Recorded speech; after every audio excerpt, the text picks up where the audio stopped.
Hey, hi everyone. Welcome to Adventures with Raven and Rowley. I'm Raven, and this is Rowley. We're going on car and tent camping adventures. A few weeks ago, I talked about my first ever real camping adventure. I have since realized that I left a lot of information out onto the cutting floor. Anyway, this week I'll be talking about how I found the type of caravan I was looking for, a women's caravan, exclusively women's caravan.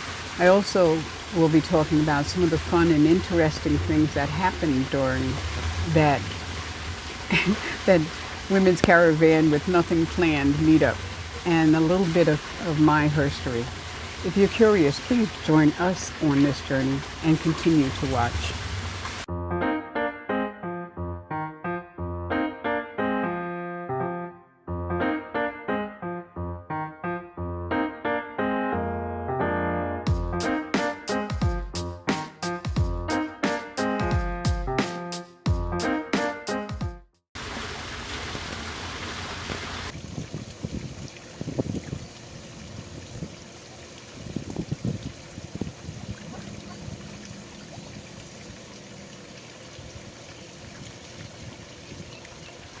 I figure you need some background history on why in the world would I want to do something like this.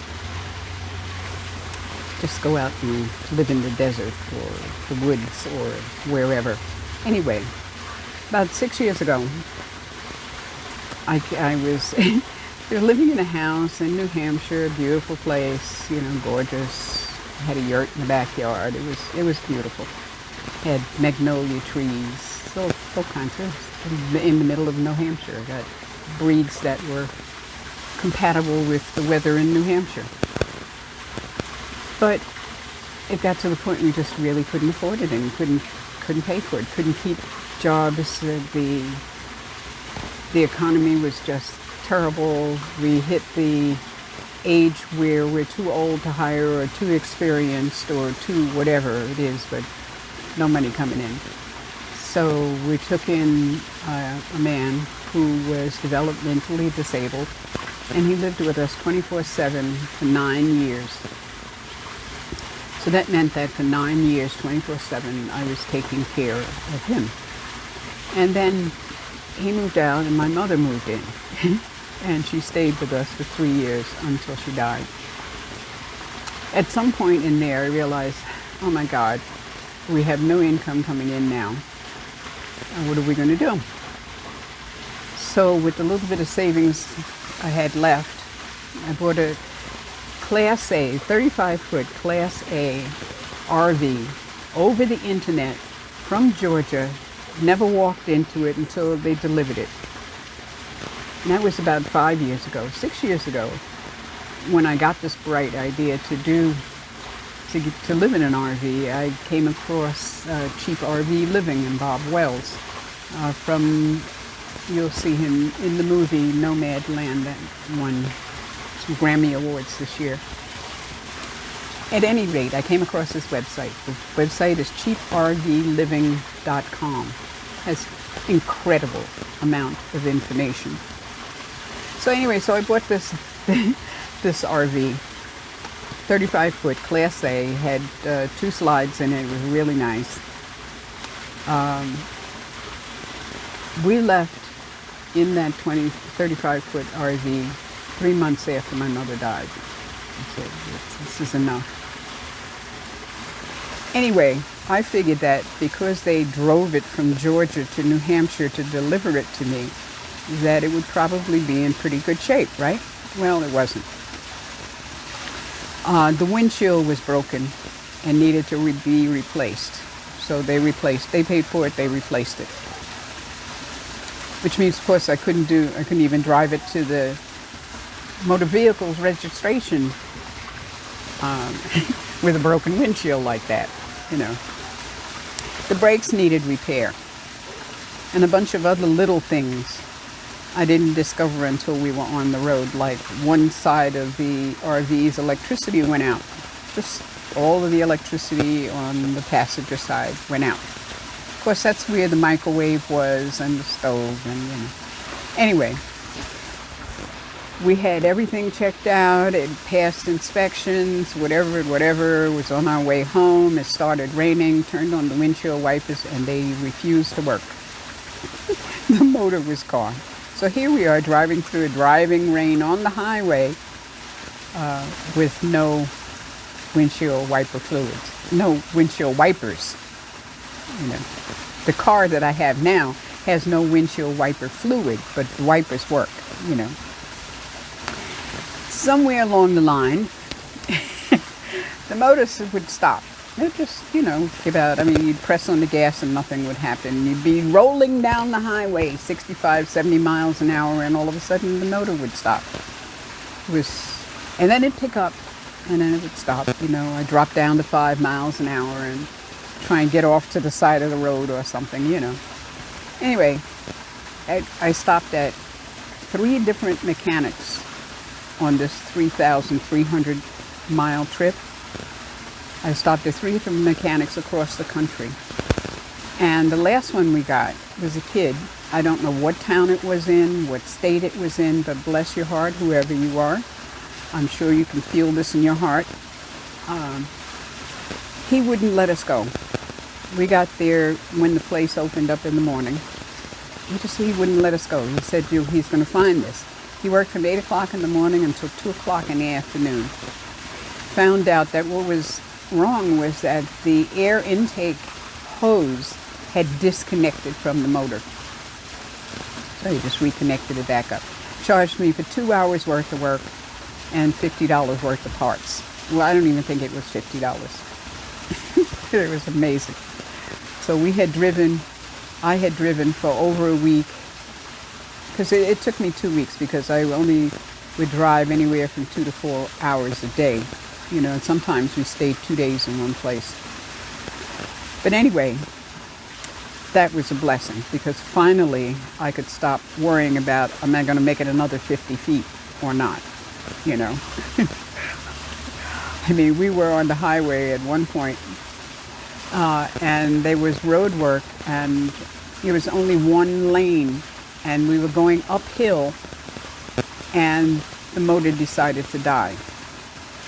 Somehow or other, I think it was my feet pushing the inside of the car, the inside of the you know, the motor area, and trying to push on the road to get us over that hill. Somehow or other, we made it to the top of that hill doing about 5 miles an hour so that we could coast down and catch the motor again, you know. But anyway, we made it. We made the 3,300 miles. At some point, somebody, I got to say right in here, someone asked the question on Google, I happened to see that, and wanted to know if a woman can tow a caravan. Okay, yes. I mean, after all, it's the car or the rig that's pulling the caravan. All she's got to do is drive, you know. So get over it. Okay. Anyway, I have to scroll down here because I've got notes. Otherwise I forget what to talk about and I'll run off at the mouth at the wrong thing or everything. Anyway, 2 years ago my marriage fell apart. The sympathies are not needed at all under any circumstances. It was the absolute best possible outcome for me anyway. It wasn't until the last 2 of the 25 years that I realized that I was being abused. I mean, it was so insidious that it never occurred to me. And then one day I heard something and I said, no, she didn't say that. You know, she didn't say that. So I started recording things. And after I started recording and listening to the recordings, I started saving money. So it was the absolute best outcome for me, okay? I moved from the from the Class A into my own fifth wheel. And I sat around dreaming about being a nomad, about camping out in the desert, about traveling about around the country. but I was 250 pounds. So, my knees hurt, my back hurt, everything hurt. It was just ridiculous. So I decided to do something about that and had gastric bypass surgery, which I would do again, and dropped cumulatively 100 pounds. But from the operation alone, somewhere around 60 to 70 pounds, because it goes up and down, up and down. I seem to have hit a plateau, Somewhere between the Class A, then when I left, and the fifth wheel that I bought, I had purchased a 6x12 cargo trailer because my intention was to convert that cargo trailer and travel around. But then I found out where I'm living and whatnot, I didn't have the time, I didn't have the money, they didn't allow it, construction, all that kind of stuff. So the cargo trailer is still here, and I still want to convert it. Okay. And I will convert it, okay? At this time, though, I don't have anything that will tow the cargo trailer or the fifth wheel. So, but I'm sure that'll take care of itself when it needs to be taken care of, because right now, I'm not going anywhere in the cargo trailer or the fifth wheel. I'm going in the car, okay? So, on to how I found the women. About a month ago or so, I found the HOWA, H-O-W-A, that's Home on Wheels Alliance. But it can be found through cheaprvliving.com, okay? Anyway, on Cheap RV Living, they direct you to HOWA, they direct you to the to the various and sundry caravans. It's not just women, okay? My interest was strictly women, no men in this caravan. I attended, and the funny thing is okay, so when I finally made that decision to attend a caravan, to get involved, to get out the door, and I started buying all of the equipment that I needed, like a tent and a cot, because I'm not laying on the ground. As soon as I did that, all of a sudden stuff started popping up in the atmosphere, I found out 2 weeks after I made that decision, there was going to be a strictly women's meetup caravan, unplanned, unofficial women's meetup with nothing planned. It was what it was called. And it was right in my backyard. I mean, it was a half an hour away, but I mean, basically right in my backyard, and in 2 weeks. So I had 2 weeks to get my stuff together, you know what I mean?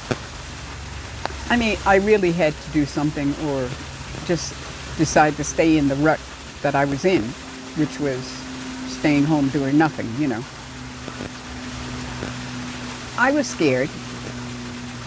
I think in a few of the videos I said that I was scared. I don't think I ever said what I was afraid of. I was afraid, first of all, that I've gone through all of this and I really hate camping, And then I was afraid that I'd really gone through all of this and I'd love it and want to do it full time, and what am I going to do with all my junk? And oh my God, should I, the story, okay? If you ever downsized, you know the story. And then, of course, there's the general fear.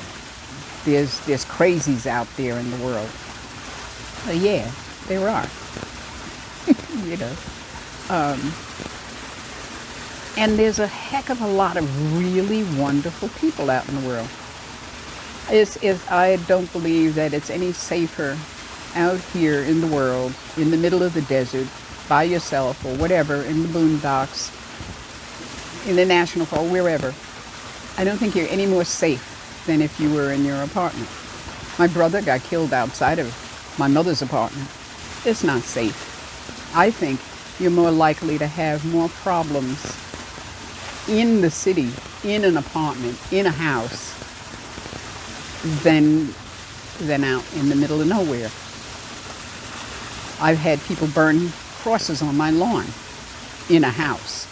I mean, in my RV, since I've been in an RV, in the Class A and the fifth wheel now, living wherever I feel like I have never once had a problem.